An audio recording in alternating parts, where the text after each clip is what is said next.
church will keep shouting, God hates divorce. He does not hate divorcees. So in talking about staying, I want to talk about my mom. My mother didn't go to school. My mother was one of the gentlest human beings I have ever met up till today. My mother was not educated, but she carried herself with such daintiness. You respected her. My mother picked her battles. I tell you something.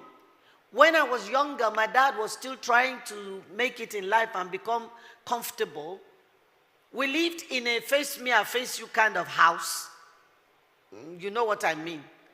And we had many neighbors who also had many children, like my father and my mother had many children. Sometimes while we are playing, tempers will rise and we may fight with the other children.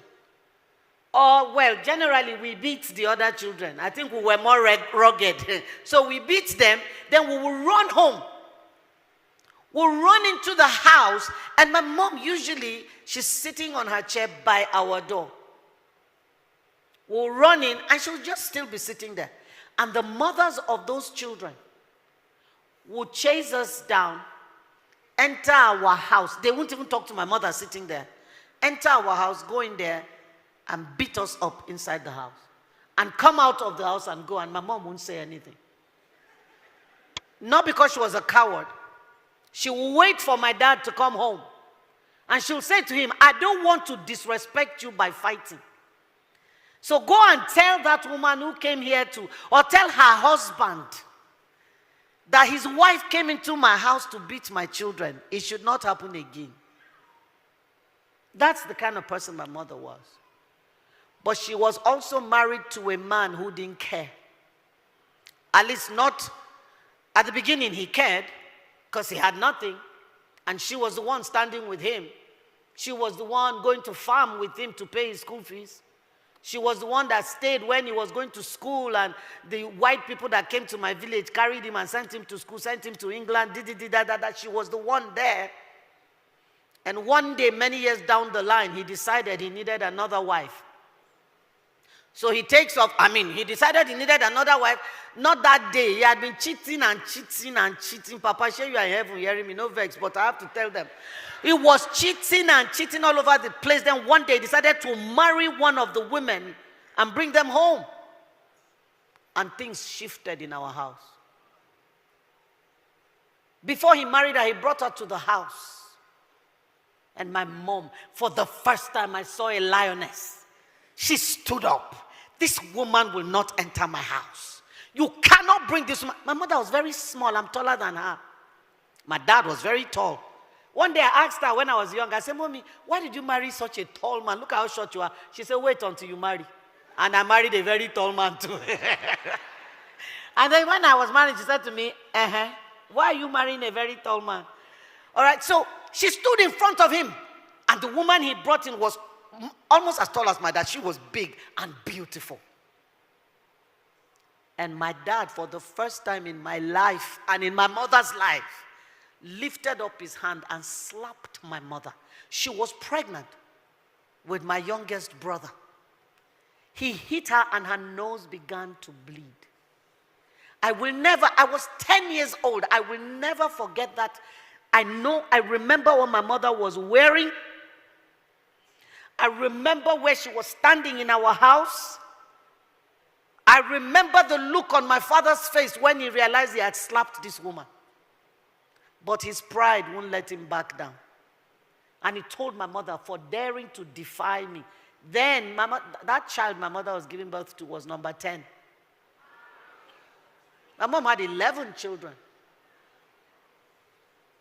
Some didn't survive. The first two I didn't meet. So, he told her to go get her bags and leave. Pack your things and get out of my house. And my mom turned with the blood on her nose and went to pack her things. She took the little girl she had brought from the village that was living with us. She said, let me take her back to her parents. And she took my little, forgive me, she wasn't pregnant with my little brother. She was pregnant with the last child, Abigail. So she took Timothy, who was about 2 years old then, And she was pregnant with Abigail, and she had the little girl. She packed her bags and she went outside. She was trying to get a vehicle. Now, when he hit her and told her to pack her things and leave, he left with the woman. The rest of us, life ended. We stood there, and the trauma and the terror and the fear, we didn't know what was happening. Our parents had never fought before, never been violent. And suddenly this thing was jammed down our throats in a moment. Now my mother has been asked to go. She's packing her bags. What's happening to the rest of us?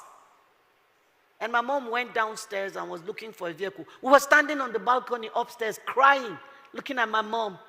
And my dad came back. When he came back and saw her with her things in front of the house, he drove past. We didn't know where he went. My mother got a taxi, got to the motor park. My dad was a vehicle inspection officer, VIO. It's not the type you have today. Then VIOs were like gods. And he went to the park and told every driver in that park, there's a woman coming pregnant with a little boy and a little girl. Any driver that takes her will lose his license. So he told her to go, and he took from her the power to go. My mother stood in that park and nobody would take her. She left and went to outside so she could find the ones that were just driving past. Anyone she was able to stop, somebody will run from the park. If you carry this woman, your license is gone. And they would drive past. My mother got frustrated and sat on her box. Then my dad drove back to the park and told her, enter the car. He carried the box, put it in the car, carried her and brought her back home. There was no apology. There was no remorse. There was no shame. There was more victimization. Because now he was behaving like he did her a favor by bringing her back.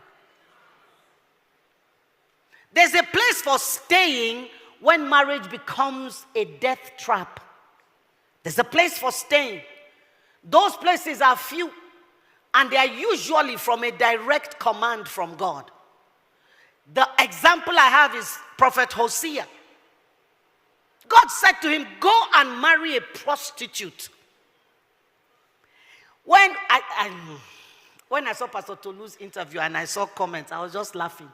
How convenient it is to sit with your tiny little phone and be typing nonsense that you haven't walked through. I wonder what social media would have said about Hosea then, no?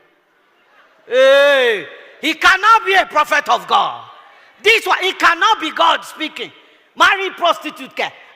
Gonorrhea, HIV. He's a false prophet. He brought a prostitute to his house. She left him and went back to the men. God said, go and bring her back. He went and brought her back. She left again. God said, go and pay money and buy her back. Prophet of God. Marrying a prostitute that is not repentant. There's a place for staying. It's usually warfare. God will ask such a person to stay because there is war to be fought or there is a message to be passed across. But they are not plenty. All the other ones that are doing, like Mama Oshika said, Father Lord, if I sent myself, have mercy on me. Many of the people who are staying sent themselves. God did not ask you to stay. Anything that will strip you of personhood is not godly. And abusive marriages do that. They strip you of your sense of personhood, strip you of value. And what is the most heartbreaking is that we sit down and we accept it. It is my cross. Who told you that is what the cross means? I looked at my mom that day and I made a silent vow. See, let me tell you, some of our brokenness comes from watching those broken relationships. We become broken like that too. I made up my mind. I said, no man will treat me this way. I will never take this rubbish from any man. Now, the tragedy of staying when you shouldn't, or there is a way to stay and it is not healthy.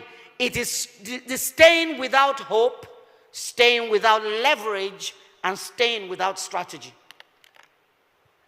If you don't want to go, you want to stay, you cannot be hopeless staying there. If people come to the rehab, we tell them what we want to give you from day one is hope. Because if you take hope from a person, he's done. If you are staying in that space, don't be hopeless there. 2, my mother had no leverage. She had no education, no money, no family. Her parents were both dead. And he knew. Her siblings were struggling. She was the one that used to take small from my father's house, who was very rich, and give to her siblings. So there was nowhere to go. She had to sit there. Please, those of you listening, don't leave your daughters without a place to go. My daughter was getting married. Somebody came and said, want to marry. I said, oh God, I don't know you. She brought you. She said she loves you. I love you too. Oh. I said, but please, did she tell you where she did her first degree? He said, US. Did she tell you where she did her master's? UK. I said, can you quantify that in naira and kobo? He said, ma, that's a lot of money. I said, yes, money I could have used to buy Louis Vuitton and Louboutin and that. I said, I used it to raise a lady. So lady like that, she has attracted you now. I said, hear me well. I didn't raise a punching bag. Don't lay one finger on my daughter. The day you do that, I'll take her from you. You don't have a wife anymore. Man does say, why are you saying that? I say, oh God, say your own. This is my own. I am putting this boundary in place so this man knows what is okay and what is not okay. Do not hit my daughter. On that account, she will always have a room in my house. He said, ma, my father never did it, so I have no example to copy. I said, God bless you, son. May we have men like that, that their sons can boldly say, my father didn't do it, so I don't have an example to copy. Then he said, but ma, please, I want to say something. No? I said, okay. He's a lawyer. Ma, I don't know what I would do if she slapped me first.